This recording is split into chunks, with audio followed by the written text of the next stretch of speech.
அல்லாஹ்வின் அடியார்களே, கண்ணியத்திற்குரிய சகோதரர்களே, ஒரு அடியான் அல்லாஹுவை நெருங்குவது, அல்லாஹுவை நேசிப்பது, அல்லாஹுவை நம்பிக்கை கொள்வது என்றால் என்ன? அல்லாஹ் என்று ஓர் இறைவன் இருக்கிறான், அல்லாஹ் என்று ஓர் ஆண்டவன் இருக்கின்றான், ஒரு ரப்பு இருக்கின்றான் என்று அறிவது மட்டும் போதுமானதா? அது நம்பிக்கையாக ஆகிவிடுமா என்றால் ஆகாது. இந்த அறிவு இப்லீஸிடத்திலும் இருந்தது, இந்த அறிவு ஃபிரௌனிடத்திலும் இருந்தது. அல்லாஹ்வின் அடியார்களே, அல்லாஹுவை ரப்பாக அறிவது அல்ல,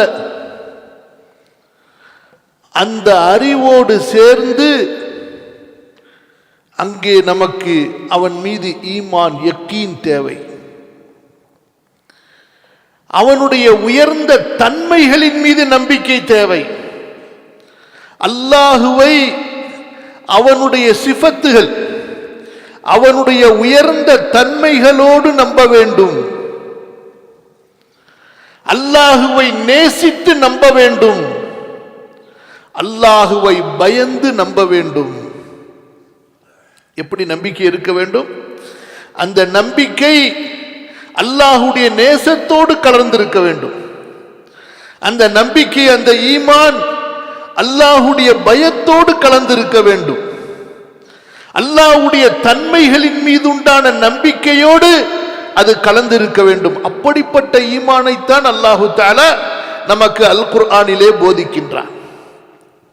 அந்த ஈமானின் பக்கம்தான் நபிமார்கள் தங்களது உம்மத்தை அழைத்தார்கள்.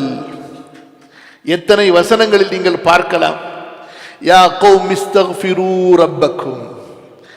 எங்கே ஈமானின் பக்கம் நூஹ் நபி அழைத்தார்களோ அங்கே சொன்னார்கள், என் மக்களே, அல்லாஹ்விடத்தில் மன்னிப்பு தேடுங்கள், அவன் மிகப்பெரிய மன்னிப்பாளனாக இருக்கின்றான், உங்களது பாவங்களை மன்னிப்பான் என்று.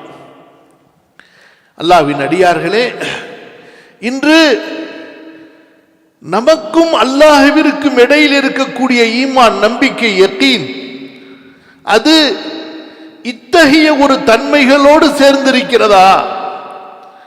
இந்த உணர்வுகளோடு ஒன்றியதாக இருக்கிறதா?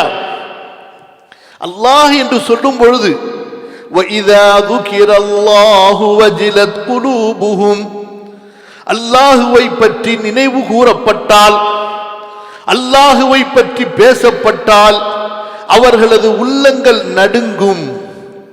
வஜில் என்று சொன்னால் பயந்து, அன்பால், பாசத்தால், நேசத்தால், ஒரு விதமான வர்ணிக்க முடியாத மரியாதையால், சொல்ல முடியாத கண்ணியத்தால் உள்ளத்தில் ஏற்படக்கூடிய ஒரு அச்ச உணர்வு. ஒரு பக்கம் அச்சம் இருக்கும், ஒரு பக்கம் அன்பு இருக்கும், ஒரு பக்கம் ஆதரவு இருக்கும், இன்னொரு பக்கம் பயம் இருக்கும். அப்பேற்பட்ட ஒரு விதமான ஈமானிய உறவு. வஜிலத் குலூபுஹும். அல்லாஹ் சொல்கிறான், மூமின்கள் யார்? அல்லாஹுவை பற்றி அவர்களுக்கு முன்னால் பேசப்படும் பொழுது அவர்களது உள்ளத்திலே ஈமானிய உணர்வுகள் வெளிப்படும் என்று. அல்லாஹ்வின் அடியார்களே, அல்லாஹு தஆலா நமக்கு தொழுகையை கொடுத்தார். அல்லாஹ்விடத்திலே பேசுவதற்காக கொடுக்கப்பட்ட ஒரு அற்புதமான இபாதத். இதா காமல் அப்து யுஸல்லி யுனாஜி ரப்பஹு. அடியான் தொழுகைக்கு நின்றால் அவனுடைய ரப்பிடத்திலே அவன் ரகசியம் பேசுகிறான். அந்த உணர்வில்லாத தொழுகை தொழுகை இல்லை. அல்லாஹு தஆலா ஹதீஸ் குதுசியிலே சொல்கிறான், இதா காலல் அப்து அல்ஹம்துலில்லாஹி ரப்பில் ஆலமீன். அல்லாஹ் சொல்கிறான், ஹமிதனி அப்தி. நாம் அல்ஹம்துலில்லாஹ் என்று சொன்னவுடன் அல்லாஹ் சொல்கிறான், என் அடியான் என்னை புகழ்கிறானே.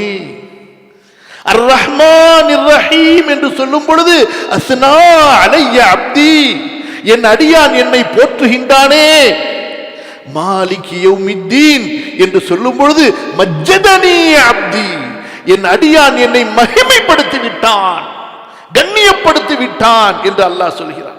இய்யாக நஅ்புது வ இய்யாக நஸ்தஈன் என்று சொல்லும் பொழுது, அடியானே ஹாதா பைனி வ பைனக், இது எனக்கும் உனக்கும் இடையில் உள்ள ஒரு ஒப்பந்தம். பிறகு இஹ்தினஸ் ஸிராத்தல் முஸ்தகீம் என்று சொல்லும் பொழுது, வலி அப்தி மா ஸஅல், என் அடியான் கேட்டது அவனுக்கு கிடைக்கும் என்று. அல்லாஹ்வின் அடியார்களே, இத்தகைய மகத்தான ஒரு வணக்கம் தொழுகை. தொழுகை என்பது அதனுடைய தொடக்கத்திலிருந்து இறுதி வரை துஆவும் திக்ரும் கலந்த ஒரு அற்புதமான ஒரு வணக்க வழிபாடு.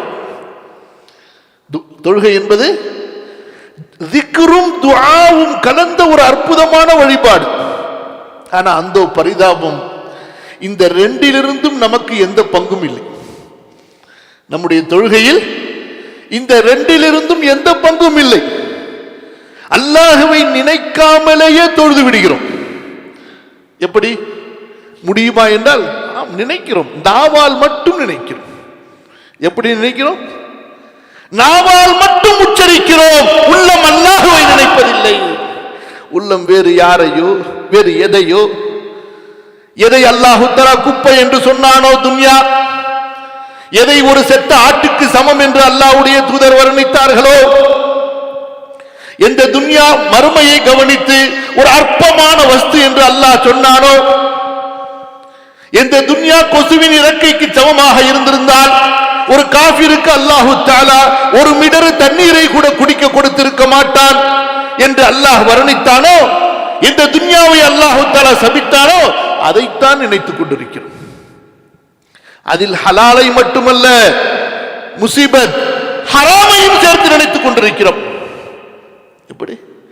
ஹலாலை மட்டுமல்ல, ஏன் எதை பார்த்தோமோ, எதை கேட்போமோ, எதை நினைப்போமோ, எதை செய்வோமோ, அது நினைவுக்கு வரும் தொழுகையில்.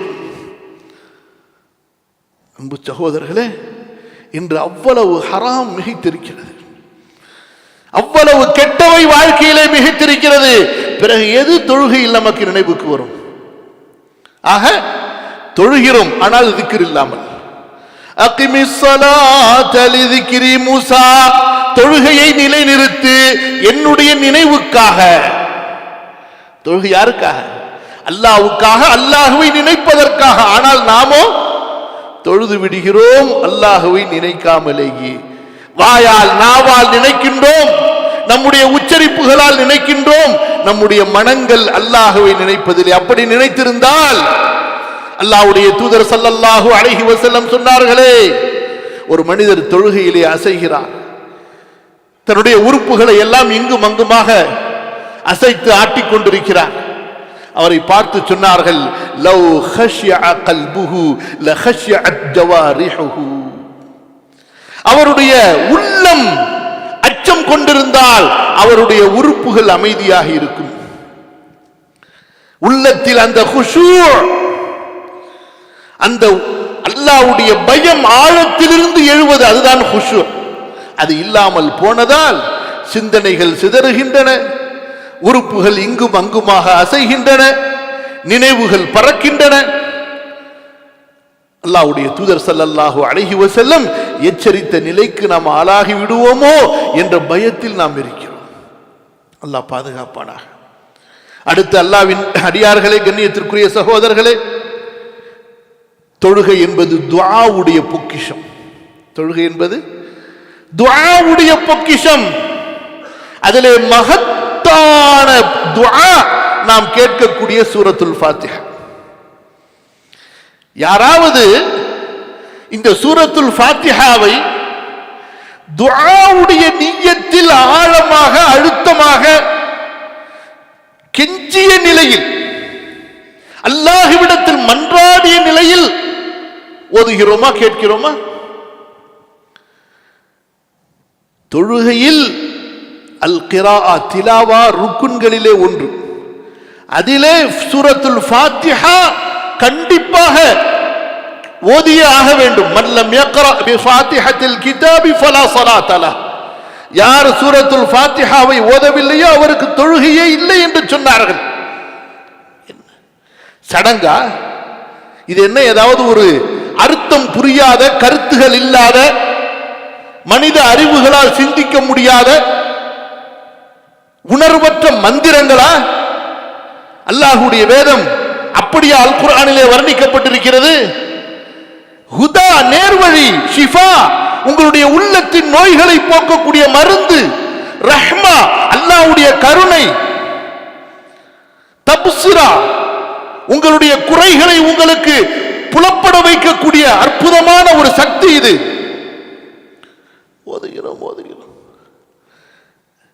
தொழுகை திக்ரும் இல்லை, துஆவும் இல்லை. அல்லாஹ்வின் அடியார்களே, அதற்கு முன்பு பாருங்கள், அதற்கு பின்னால் பாருங்கள். தொழுகையினுடைய ஒவ்வொரு அமைதியிலும் அசைவிலும் திக்ரும் துஆவும் இருந்து கொண்டே இருக்கும். ஏன் அல்லாஹு தஆலா அவனுடைய வணக்க வழிபாடுகளிலேயே மிக மகத்தான வணக்கம் தொழுகை. குல்லுன் கத் அலிம ஸலாத்தஹு வ தஸ்பீஹஹு. மலக்குகளும் தொழுகிறார்கள். வன்னஜ்மு வஷ்ஷஜரு யஸ்ஜுதான். சிறிய செடிகளும் பெரிய மரங்களும் சுஜூது செய்கின்றன. வஇம் மின் ஷைஇன் இல்லா யுஸப்பிஹு பிஹம்திஹி வலாக்கின் லா தஃகஹூன தஸ்பீஹஹும். வானத்தில் உள்ள பூமியில் உள்ள இரண்டுக்கும் இடையில் உள்ள எல்லா படைப்புகளும் அல்லாஹ்வை தொழுகின்றன. ஆனால் அவற்றின் தொழுகை எப்படி என்பதை நீங்கள் அறிய மாட்டீர்கள். அப்படிப்பட்ட ஒரு மகத்தான வணக்கம் தொழுகை. அந்த தொழுகையில் அல்லாஹு தஆலா துஆ என்ற ஒரு ரகசியத்தை வைத்திருக்கிறான். ஏன் அல்லாஹு தஆலா ஃபஸ்தஈனு பிஸ்ஸப்ரி வஸ்ஸலா, தொழுகையை கொண்டும் பொறுமையை கொண்டும் உதவி தேடுங்கள் என்று சொல்கிறார். உங்களுக்கு என்ன வேண்டும் அல்லாஹு தஆலா தொழுகையில் வைத்திருக்கிறான். உங்களுக்கு என்ன வேண்டும் அல்லாஹு தஆலா உங்களுக்கு துஆவிலே வைத்திருக்கிறான். ஒரு அடியானை அர்ஷுடைய இறைவனோடு வெகு விரைவிலே, எப்படி ஜிப்ரீல் அர்ஷிலிருந்து பூமிக்கு இறங்கி வருவதை விட வேகமாக அல்லாஹு தஆலாவை ஒரு மூமினான அடியான் தொடர்பு கொள்ள முடியும் துஆவின் மூலமாக. இப்பேற்பட்ட சக்தி அல்லாஹ் கொடுத்திருக்கிறார். வதன்னூனி இத் நாதா ரப்பஹு, மீனுடையவரை நினைத்து பாருங்கள், அவர் தனது இறைவனை அழைத்தாரே. அல்லாஹ் எத்தனை நபிமார்களின் வரலாறுகளை அல்லாஹ் சொல்கிறான். இந்த துஆ எந்த வானவருடைய தேவையும் இல்லை, அதை அல்லாஹ்வின் பக்கம் உயர்த்துவதற்கு. சமீஉன் கரீபுன் முஜீப், அல்லாஹு தஆலா மிக துல்லியமாக கேட்கக்கூடியவன். அல்லாஹு தஆலா மிக நுணுக்கமாக கேட்கக்கூடியவன். எந்த எழுத்தும் தவறாது. உங்களுடைய மொழிகள் மாறுவதால் அவனுக்கு புரியாமல் போகும் என்ற பயம் இல்லை. உங்களின் வார்த்தைகளை உங்களின் நோக்கங்களோடு அறியக்கூடியவன். உங்களின் வார்த்தைகளை உங்களின் நோக்கங்களோடு அறியக்கூடியவன். நீங்கள் நாவினால் என்ன கேட்க விரும்புகிறீர்கள் என்பதை நீங்கள் கேட்பதற்கு முன்பே அறிந்தவன். இன்றைய நமது தேவைகளையும் அறிந்தவன், நாளைய நமது தேவைகளையும் அறிந்தவன், சென்றுவிட்ட காலங்களில் நமக்கு ஏற்பட்ட பிரச்சனைகளையும் அறிந்தவன். தீர்வு அவரிடம் தான் இருக்கிறது, துஆவின் மூலமாக. அற்புதமான ஒரு தொடர்பை அல்லாஹ் கொடுத்தான். அடியானே, நான் இருக்கிறேன். உதுஉ ரப்பக்கும், உனது ரப்பிடத்திலே, உனது ஆண்டவனிடத்திலே, உன்னை படைத்தவனிடத்திலே, உனது இரட்சகனிடத்திலே, உன்னுடைய அரசனிடத்திலே கேள். எதை கேட்கலாம்? எல்லா தேவைகளையும் அல்லாஹ்விடத்திலே கேட்கலாம். அல்லாஹ்விடத்தில் கேட்பதால் என்ன? இன்று மனிதர்களை பார்க்கிறோம், எல்லோரும் ஏதாவது ஒரு கஷ்டத்தில், ஏதாவது ஒரு மன உளைச்சலில், ஏதாவது ஒரு சிந்தனை குழப்பங்களில் இருக்கின்றோம். மனக்குழப்பங்கள், அதுவும் குறிப்பாக இன்று துன்யாவை மட்டுமே. இதை நாம் எப்படி வாழ்ந்து கொண்டிருக்கிறோம்? நம்ம யாராவது சொல்ல முடியுமா? நான் மறுமையை முன்வைத்து மட்டுமே வாழ்கிறேன். என்னுடைய வாழ்க்கையில் 100க்கு 100 ஆகிரத்து தான், அதற்கு பிறகுதான் துன்யா. நாம் எப்படி என்றால், அல்லாஹ் தஆலா நம்மை மன்னிப்பானாக, அந்த கூட்டத்தில் சேர்ந்து விடுவோமோ என்று பயப்படக்கூடிய நிலையில் இருக்கிறோம். எந்த கூட்டம்? ஆகிரத்தை விட்டுவிட்டு துன்யாவை வாங்கி கொண்டார்களே.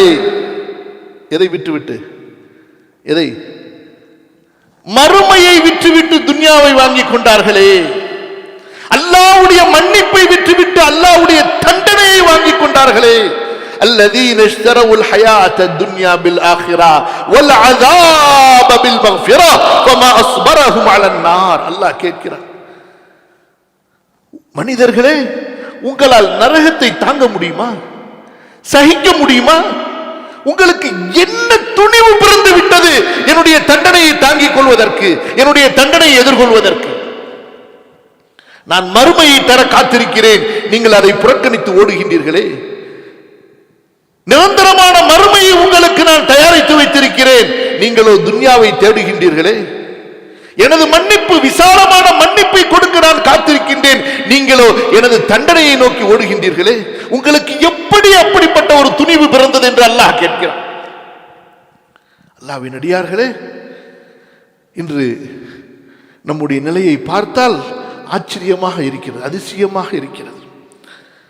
ரப்பு ஒருவன் எனக்கு இருக்கிறான், அவன் சர்வ வல்லமை உடையவன், மகத்தான ஆற்றல் உடையவன். இன்னமா அம்ருஹு இதா அராத ஷைஅன் அன் யகூல லஹு குன் ஃபயகுன். எனது ரப்பு எப்படிப்பட்டவன்? அவன் ஆகு என்று சொன்னால் ஆகிவிடும். சொல்வோம், நம்பிக்கை இருக்கிறதா? அந்த யக்கீனோடு கேட்கிறோமா? எனது ரப்பு யார்? இப்ராஹீமுக்கு நெருப்பை குல்லா யா நாரு கூனி பர்தன் வ ஸலாமா, நெருப்பே, என் படைப்பே, என்னுடைய கலீலுக்கு நீ குளிர்ச்சியாக பாதுகாப்பாக ஆகிவிடு என்று அல்லாஹ் சொன்னவுடன் நெருப்பு குளிர்ச்சியாக பாதுகாப்பாக ஆகிவிட்டது என்பதை நம்புகிறோம், சொல்கிறோம். ஆனால் அந்த நம்பிக்கையில் நாம் துஆ கேட்கின்றோமா? அந்த நம்பிக்கையோடு அல்லாஹ்வை ஈமான் கொண்டிருக்கிறோமா?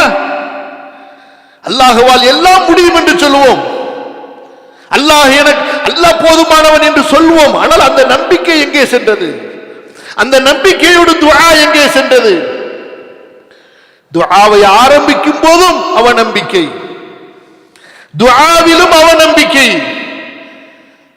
நமது துஆக்கள் நம்பிக்கையோடு இருந்திருக்குமே ஆனால் கண்கள் கலங்கி இருக்கும். உதுஉ ரப்பக்கும் ததர்ருஅன் வ குஃபியா. எப்படி சொல்கிறார்? பணிந்து பயந்து கெஞ்சி உருகி கேளுங்கள் என்று அல்லாஹ் சொல்கிறானே, வந்திருக்கிறதா? கொடுத்தா கொடு, கொடுக்காட்டி போ, எனக்கு ஒன்றும் நஷ்டம் இல்லை. நீதான் எனக்கு கொடுக்க வேண்டும், உன்னை தவிர எனக்கு யார் இருக்கிறார் என்ற அந்த யக்கீனோடு சொல்லி கேட்கின்றோமா? அந்த சொல்வதை உணர்ந்திருக்கிறோமா? உணர்ந்தால் நமது உள்ளம் எப்படி மாறி இருக்கும்? எத்தனை இடங்களில் அல்லாஹ் சொல்கிறான், கெஞ்சுங்கள் என்று சொல்கிறான். ஃபலௌலா இத் ஜாஅ பஅசுனா தவர்ரூ.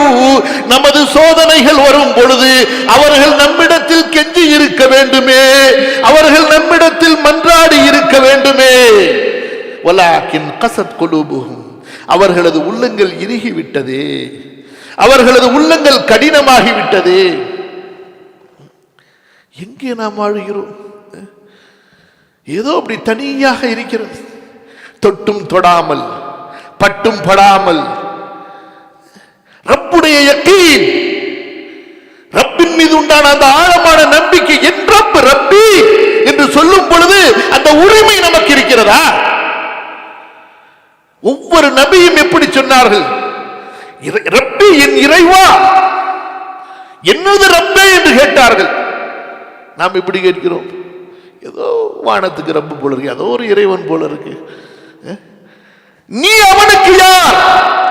அல்லாஹும்ம இன்னி அபுதுக் வப்னு அப்திக் வப்னு அமதிக் நாசியதி பியதிக் மாதின் ஃபிய ஹுக்முக் அத்லுன் ஃபிய கதாஉக். யா அல்லாஹ், நான் உனது அடிமை ரப்பே, நீ படைத்த உனது அடிமை. அல்லாஹும்ம அன்த கலக்தனி லா இலாஹ இல்லா அன்த, நீ என்னை படைத்தாய், அன அப்துக, நான் உனது அடிமை. அந்த ரப்பி, நீ எனது ரப்பு, நீ எனது எஜமானன், நீ எனது ஆண்டவன், நீ எனது அரசன், நீ என் உரிமையாளன், எனக்கு சொந்தக்காரன் நீதான், என்னை முழுமையாக நிர்வகிப்பவன் நீதான். எனக்கு வேறு யார் இருக்கிறார்? லா இலாஹ இல்லா அன்த, உன்னை தவிர வேறு இறைவன் எனக்கு இல்லையே. யா அல்லாஹ், நான் உனது அடிமை, உனது அடிமையின் அடிமை, நீ படைத்த அடிமை பெண்ணின் அடிமை, எனது உச்சமுடி உன் கையிலே இருக்கிறது, உன் தீர்ப்பு என்னிலே செல்லுபடியாகும், நீ எனக்கு நடத்துவதெல்லாம் நீதமாகத்தான் இருக்கும். எப்பேற்பட்ட யக்கீனோடு அல்லாஹ்வை நெருங்க வேண்டும். அல்லாஹ் தஆலா உதுஉ ரப்பக்கும் ததர்ருஅன் வ குஃபியா, பயந்து கேளுங்கள், பணிந்து கேளுங்கள், கெஞ்சி கேளுங்கள் என்று அல்லாஹ் சொல்கிறான். நாம் இப்படி கேட்டுக்கொண்டிருக்கிறோம். துஆ கேட்பதற்கு நம்மிடத்தில் நேரமே இல்லை. எப்படி துஆ கேட்பதற்கு நேரமே இல்லை. தொழுகையையும் தவறவிட்டோம், தொழுகையையும் தவறவிட்டோம். அதிலும் துஆக்கள் இல்லை. சுஜூதிலே துஆயிலே ஆச்சரியமாக இருக்கிறது. ஒரு அடியான் ஃபர்லான நஃபிலான தொழுகையில் ஒவ்வொரு ரக்காத்தில் 2 சுஜூதை செய்கிறான். ரப்பிக்ஃபிர்லி, என் ரப்பே என்னை மன்னிக்க மாட்டாயா என்று கேட்காமல் எப்படி தலையை உயர்த்த முடியும்? அல்லாஹும்ம இன்னி அஸ்அலுக்கல் ஜன்னah வ அஊது பிக மினன் நார், ரப்பே எனக்கு சொர்க்கத்தை கொடுத்து விடு, நரகத்திலிருந்து என்னை பாதுகாத்துக் கொள் என்று அந்த சுஜூதிலே ரப்பிடத்திலே ரகசியம் சொல்லாமல் எப்படி அவன் தலையை தூக்குகிறான்? என்ன உணர்வு அவனுக்கு இருக்கிறது? ஏன் தொழுதான்? ஆகிரத்துடைய நம்பிக்கை இல்லாத தொழுகை, ஆகிரத்துடைய பயம் இல்லாத தொழுகை. நாளை மறுமையிலே நிற்க வேண்டுமே ரப்புக்கு முன்னால். அந்த பயம் இருந்திருந்தால் அந்த தொழுகையில் எப்படி மன்றாடி இருப்பான்? அல்லாஹ்வுடைய தூதர் பாதுகாப்பு தேட சொன்னார்கள். ஃபல்யக்தர் மின துஆஇ மா ஷா, பாதுகாப்பு தேடிவிட்டு விருப்பமான துஆவை கேளுங்கள் என்று சொன்னார்கள். தனது தோழர்களுக்கு தொழுகைக்கு பின்னால் கேட்க வேண்டிய துஆக்களை கற்றுக் கொடுத்தார்கள். முஆதே, உன்னை நேசிக்கிறேன், உனக்கு ஒரு துஆவை சொல்லித் தருகிறேன். ரப்பி அஇன்னி அலா திக்ரிக வ ஷுக்ரிக வ ஹுஸ்னி இபாதத்தி, இறைவா, என் ரப்பே, என் ஆண்டவரே, எனது அரசனே, எனது உரிமையாளனே, என்னை படைத்தவனே, என்னை வளர்ப்பவனே, என்னை பரிபாலிப்பவனே. அப்பேற்பட்ட மகத்தான அர்த்தங்களை கொண்டது ரப்பே என்ற வார்த்தை. நாம் அப்படியே சொல்லிக் கொண்டு போகிறோம். எனக்கு நீ உதவி செய், உன்னை நினைப்பதற்கு, உன்னை அழகிய முறையில் வணங்குவதற்கு, உனக்கு நன்றி செலுத்துவதற்கு. அல்லாஹ்வின் அடியார்களே, அல்லாஹு தஆலா உங்களுக்கு தெரியுமா, துஆவை கொண்டு அவ்வளவு சந்தோஷப்படுகிறான். ரப்ப என்ன செய்கிறான்? துஆவை கொண்டு அவ்வளவு சந்தோஷப்படுகிறான், பெருமைப்படுகிறான் ரப்பு. ஒரு சபையிலே மூமின்கள் உட்கார்ந்து பேசினால், மலக்குகள் சபை முடிந்து செல்லும் பொழுது அல்லாஹ் கேட்பானாம், என்ன பேசிக்கொண்டார்கள், எதை கேட்டார்கள் என்று. மலக்குகள் சொல்வார்கள், யா அல்லாஹ், சொர்க்கத்தை பற்றி பேசினார்கள், சொர்க்கத்தை கேட்டார்கள் என்று. அல்லாஹு தஆலா மலக்குகளை சாட்சியாக்கி சொல்வான், நீங்கள் சாட்சியாக இருங்கள், அவர்கள் கேட்டதை கொடுத்து விட்டேன் என்று. பிறகு என்ன செய்தார்கள்? யா அல்லாஹ், நரகத்தை பற்றி பேசினார்கள், நரகத்திலிருந்து பாதுகாப்பு தேடினார்கள். அல்லாஹ் சொல்வானாம், நீங்கள் சாட்சியாக இருங்கள், அவர்கள் பயந்ததிலிருந்து நான் அவர்களை பாதுகாத்து விட்டேன் என்று. பிறகு என்ன? உனது மன்னிப்பை பற்றி பேசினார்கள், சாட்சியாக இருங்கள், நான் அவர்களை மன்னித்து விட்டேன். ஒரு மலக்கு சொல்வார், யா அல்லாஹ், அந்த பக்கம் ஒருத்தர் போனாரு, வேற ஒரு தேவையா, அப்படியே கொஞ்ச நேரம் உட்கார்ந்துட்டு போயிட்டாரு, அவருக்கு நோக்கம் இல்ல அந்த சபையில கலந்து கொள்ள வேண்டும் என்று. அல்லாஹ் சொல்வானாம், அவர்கள் யார் தெரியுமா? அவர்களோடு யார் உட்கார்ந்தாலும் அவர்களுக்கும் துர்பாக்கியம் கிடைக்காது, அவனையும் மன்னித்து விட்டேன் என்று. எப்பேற்பட்ட சபை! அல்லாஹுவை நினைவு கூர்ந்து அல்லாஹ்விடத்தில் கேட்கக்கூடிய துஆக்களுடைய சபை. உலகத்தில் இஸ்லாமிய ஷரியா சட்டதிட்டங்களில், முஸ்லிம்களுடைய வணக்க வழிபாடுகளில், முஸ்லிம்களுடைய தொழுகை, நோன்பு, ஜகாத், ஹஜ், எல்லா வணக்க வழிபாடுகளிலும் மிக மகத்தான ஒரு நாள், மிக மகத்தான அற்புதமான ஒரு நாள் அரஃபா மைதானம். சிந்தித்து பார்த்திருக்கிறோமா? நினைத்து பார்த்திருக்கிறோமா? அந்த நாளுடைய மகத்துவம் என்ன? எல்லா நாளிலும் எல்லாம் நடக்கின்றது, ஆனால் எந்த எந்த நாளிலும் நடக்காத அற்புதமான ஒரு இபாதத். அல்லாஹ்வின் வீட்டுக்கு அருகில் அல்லாஹ்வின் அடியார்கள் எல்லாம் தங்களை ஒரு மிஸ்கீனாக, ஒரு ஃபக்கீராக, மன்னனாக இருந்தாலும் சரி, மந்திரியாக இருந்தாலும் சரி, எல்லா பெருமைகளையும் உடையால் கழண்டுவிட்டு உள்ளத்திலிருந்தும் அதை நீக்கி வைத்துவிட்டு அந்த மைதானத்திலே ஒன்று கூடி கை தூக்குகின்றார்களே, அந்த துஆ என்ற மகத்தான வணக்கம் உலகத்திலேயே ஒவ்வொரு ஆண்டும் அந்த ஒரு நாளில் மட்டுமே நடக்கின்றது. அதைவிட மகத்தான ஒரு நாள் இல்லை. அரஃபா நாள். அதற்கு ஏன் அவ்வளவு சிறப்பு? அல்லாஹு தஆலா முதல் வானத்திற்கு இறங்கி வந்து இந்த அடியார்கள் என்ன கேட்கிறார்கள், என்ன விரும்புகிறார்கள் என்று அல்லாஹ் கேட்கிறார். அவர்களது முடியை பாருங்கள், அவர்களது உடையை பாருங்கள், புழுதி அடைந்தவர்களாக. யாரை தேடி வந்திருக்கின்றார்கள்? எதை கேட்க வந்திருக்கின்றார்கள்? நான் அவர்களை மன்னித்து விட்டேன். மன்னிக்கின்றான். ஷைத்தான் தன் மீது மண்ணை அள்ளி போட்டுக் கொள்கிறான். அந்த பரிதாபம் என்னுடைய நிலையை நினைத்து. அல்லாஹ்வின் அடியார்களே, அப்பேற்பட்ட ஒரு பொக்கிஷம் இந்த துஆ என்பது.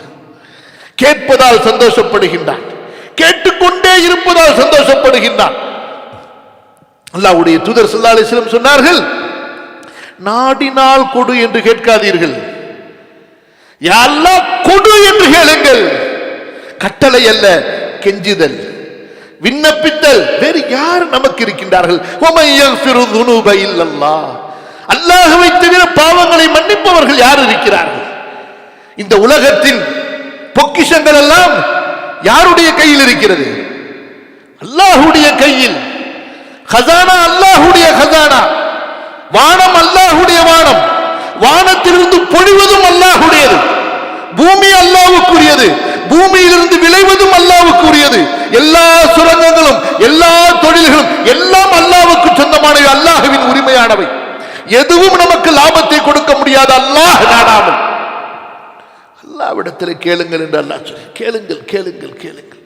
அன்பு சகோதரர்களே, துஆ அடியானை அல்லாஹ்வுக்கு நெருக்கமாக்குகிறது. அல்லாஹ்வின் மீது உண்டான நம்பிக்கையை உறுதிப்படுத்துகின்றது. அல்லாஹ்வுடைய சிஃபத்துகள் மீது உண்டான நம்பிக்கையை உறுதிப்படுத்துகின்றது. நபிமார்கள் முடியாததை கேட்டார்கள். யாருக்கு முடியாததை? மனிதர்களால் முடியாததை. அல்லாஹ்வுக்கு முடியாதது என்று எதுவும் இல்லை. கேட்டுவிட்டு சொன்னார்கள், இன்னக சமீஉத் துஆ. வயோதிகம், தள்ளாடக்கூடிய வயது, உடலில் ஒரு முடி கூட வெளுக்காமல் எல்லாம் வெளுத்து விட்டது. மனைவியோ மலடி. கேட்டுவிட்டு சொன்ன, ரப்பி ஹப்லி மின் லதுன்க துர்ரியத்தன் தய்யிபா இன்னக சமீஉத் துஆ. அல்லாஹு அக்பர். என் இறைவா, ஒரு சந்ததியை கொடு, நல்ல சந்ததியை கொடு. சொன்னார்கள், என்ன தெரியுமா? அதற்கு பிறகு, நீ எனது துஆவை கேட்பாய், கேட்கிறாய். நீ அடியார்களின் துஆக்களை கேட்பவன். அல்லாஹ் கேட்டுவிட்டான். சமீஅ, அலீம், கரீம், முஜீப். நீங்கள் துஆக்களுடைய வாசகங்களை எல்லாம் பாருங்கள். அல்லாஹு தஆலாவை இதை கொண்டு புகழ்வது அங்கே இருக்கும். வஅரினா மனாசிகனா வதுப் அலைனா இன்னக அன்தத் தவ்வாபுர் ரஹீம். அல்லாஹு தஆலாவை எப்படி கேட்கிறோமோ, அல்லாஹ்விடத்தில் என்ன கேட்கிறோமோ அதற்காக ஒரு சிஃபத்தை அல்லாஹ் வைத்திருப்பான். மூசா நபி மன்னிப்பு கேட்டார்கள் அல்லாஹ்விடத்தில். கேட்டுவிட்டு சொன்னார்கள், வ அன்த கைருல் காஃபிரீன். மன்னிப்பவர்களில் நீ சிறந்தவன் என்று சொன்னார்கள். அன்பிற்குரிய அடியார்களே, இன்று நம்முடைய உள்ளங்கள் இறுக்கமாகிவிட்டன. குழப்பங்களில் தீர்வுகளை தேடுகின்றோம். ஆனால் யாரிடத்திலே தேடுவது? எப்படி தேடுவது? இந்த உள்ளத்தை எப்படி வலிமையாக்குவது? இந்த உள்ளத்திற்கான நோய்களை எப்படி குணப்படுத்துவது? எல்லா இடத்திலும் நமக்கு பிரச்சனை. பிரச்சனை இல்லாத இடங்களே இல்லை. அல்லாஹ்விடத்தில் துஆ கேட்பதை கொண்டு அல்லாஹு தஆலா அதற்கான சரியான வழிகளை காட்டுகின்றான். மனதிலே உறுதியை தருகிறான், யக்கீனை தருகிறான். நம்முடைய பார்வையில், செயல்களில், நம்முடைய சொல்லில், செயலில் அல்லாஹ் ஒரு உறுதியை ஏற்படுத்துகின்றான். அந்த துஆவுடைய சக்தியை கொண்டு இந்த உலகத்தின் எல்லா பிரச்சனைகளையும் நாம் எதிர்கொள்ள முடியும், தாங்கிக் கொள்ள முடியும். அப்படிப்பட்ட நம்பிக்கை உள்ளவன்தான் அல்லாஹ்வை நம்பிக்கை கொண்டவன். என்னுடைய துஆவால் என்ன நடக்கப் போகிறது என்று ஒரு அவநம்பிக்கை ஒருவனுக்கு வருமையானால், நான் துஆ கேட்டு அல்லாஹ் ஏற்றுக்கொள்வானா என்ற ஒரு சந்தேகம் அவனுக்கு இருக்குமேயானால், இந்த துஆ எனக்கு என்ன செய்யும், நான் கேட்டு இவ்வளவு நாளாக கேட்கிறேனே எனக்கு எதுவும் நடக்கவில்லையே என்று நிராசை ஒருவனுக்கு வருமையானால், அவன் உண்மையான நம்பிக்கையாளனாக ஆக முடியாது. அவன் அல்லாஹ்வை சோதிக்க பார்க்கிறான். அவன் அல்லாஹ்வை சோதிக்க பார்க்கிறான். அல்லாஹ்தான் சோதிப்பானே தவிர அல்லாஹ்வை யாரும் சோதிக்க முடியாது. கடைசி வரை மன்றாடி கொண்டே இருக்க வேண்டும், கேட்டுக்கொண்டே இருக்க வேண்டும். நிராசை ஒருபோதும் ஆகக்கூடாது. அல்லாஹ்வின் அடியார்களே, இத்தகைய துஆவை நாம் நினைவு கூற வேண்டும். நம்முடைய வாழ்க்கையில் ஒவ்வொரு நாளும் ஒவ்வொரு இபாதத்திலும் துஆவுக்கான அந்த நேரத்தை ஒதுக்க வேண்டும். நோன்பு நேரம் வரப்போகிறது. அல்லாஹ்வுடைய தூதர் ஸல்லல்லாஹு அலைஹி வஸல்லம் சொல்லிய அந்த மகத்தான விஷயம், நோன்பு நேரம் முழுக்க துஆவுடைய நேரம். நோன்பாளியுடைய துஆ ஏற்றுக்கொள்ளப்படுகிறது. இஃப்தாருடைய துஆ, சஹருடைய துஆ, நம்முடைய தொழுகையில் துஆ, செல்லும் பொழுது வரும் பொழுது வாகனத்தில் எங்கிருந்தாலும் சரி அல்லாஹ்விடத்தில் கேட்டுக்கொண்டே இருக்க வேண்டும். அல்லாஹ்விடத்தில் கேட்பதற்காக ஒவ்வொரு நாளும் தனியாக ரகசியமாக ஒரு நேரத்தையும் ஒதுக்க. அந்த நேரத்தில் யாரும் இருக்கக்கூடாது, அல்லாஹ்வும் நீங்களும் மட்டும்தான். அல்லாஹ்விடத்தில் சொல்லுங்கள், உங்களது உள்ளத்தில் உள்ள குறைகளை சொல்லுங்கள், உங்களது உடல்களில் உள்ள நோய்களை சொல்லுங்கள், உங்களுக்கு என்ன தேவையோ அதை சொல்லுங்கள், உங்களுக்கு என்ன தேவையோ அல்லாஹ்விடத்தில் கேளுங்கள். மறுமையை கேட்க வேண்டும், சொர்க்கத்தை கேட்க வேண்டும், நேரு வழியை கேட்க வேண்டும், நல்ல முடிவை கேட்க வேண்டும், ஆகிரத்தை கேட்க வேண்டும். அது போக இந்த துன்யாவில் ஹலாலான ரிஸ்கை கேட்க வேண்டும், பிறருக்கு கொடுக்கக்கூடிய நற்பாக்கியத்தை கேட்க வேண்டும். எந்த நோய் இபாதத்தை விட்டு நம்மை பலவீனப்படுத்தி விடுமோ அந்த நோயிலிருந்து பாதுகாப்பு தேட வேண்டும். அல்லாஹ்வின் மீது அன்பை, ஆசையை கேட்க வேண்டும், மார்க்க பற்றை கேட்க வேண்டும், இஸ்லாமை கேட்க வேண்டும், இஸ்லாமின் மீது உண்டான உறுதியை கேட்க வேண்டும். அல்லாஹ் நேசிக்கிறான், என் அடியான் நல்லதை, இபாதத்தை, எனக்கு பிரியமானதை என்னிடத்தில் கேட்க வேண்டும் என்று. இன்று நாம் எப்படி நமக்கு தேவையானதை மட்டும் கேட்டுவிட்டு நின்று விடுகிறோம். என்ன டிஃபரெண்ட்? யா அல்லாஹ் சொத்தை கொடு, யா அல்லாஹ் பில்டிங்கை கொடு, யா அல்லாஹ் பிள்ளைக்கு படிப்பை கொடு, யா அல்லாஹ் வெளிநாட்டில் என் பிள்ளைக்கு சீட்டை கொடு, எல்லாத்தையும் கேட்டோம். நமக்கு எது தேவையோ எல்லாத்தையும் கேட்டோம். அல்லாஹ்வுக்கு பிரியமானது என்று ஒன்று இருக்குமே, எது எது நமக்கு ஆகிரத்தில் தேவையோ அது அல்லாஹ்வுக்கு பிரியமானது. எது உங்களுடைய சொர்க்கத்துக்காக உங்களுக்கு தேவையோ அது அல்லாஹ்வுக்கு பிரியமானது. எப்படிப்பட்ட ரப்பு பாருங்கள். அவனுக்கு ஏதாவது தேவை இருக்கிறதா? நம்முடைய தேவை எதுவுமே இல்லை. அவனுக்கு பிரியமானதை அலட்சியமாக கேட்டுவிட்டு சென்று விடுகிறோம். பாவ மன்னிப்பை கேட்டு கெஞ்சுகிறோமா? அழுகிறோமா? அல்லாஹ்வுடைய ரஹமத்தை கேட்டு கெஞ்சுகிறோமா? அழுகிறோமா? இதுதான் நம்முடைய பலவீனம் சகோதரர்களே. நபிமார்கள் பாவ மன்னிப்புக்காக அழுதார்கள். பாவமே செய்யாதவர்கள் பாவ மன்னிப்புக்காக அழுதார்கள். இப்படி நாம் பார்க்கிறோம். குர்ஆன் நெடுக்க நபிமார்களுடைய துஆக்களை மனப்பாடம் செய்ய வேண்டும். நல்ல துஆக்களை தொடர்ந்து கேட்டுக்கொண்டே இருக்க வேண்டும். அல்லாஹ் சுப்ஹானஹு வ தஆலா நம்முடைய பாவங்களை மன்னிப்பானாக. அல்லாஹ்விடத்திலே அவனுடைய இபாதத்துகளை கொண்டு நெருங்குவதற்குரிய ஈமானை, யக்கீனை, அதற்குரிய தௌஃபீக்கை அல்லாஹ் தஆலா தந்தருள்வானாக. நம்மையும் நம்முடைய சந்ததிகளையும் குடும்பத்தார்களையும் மூமின்கள் முஸ்லிம்கள் அனைவரையும் அல்லாஹ் தஆலா அழகிய சீர்திருத்தம் செய்வானாக. அஸ்தக்ஃபிருல்லாஹல் அஸீம் லீ வ லக்கும் ஃபஸ்தக்ஃபிரூஹு இன்னஹு ஹுவல் கஃபூருர் ரஹீம்.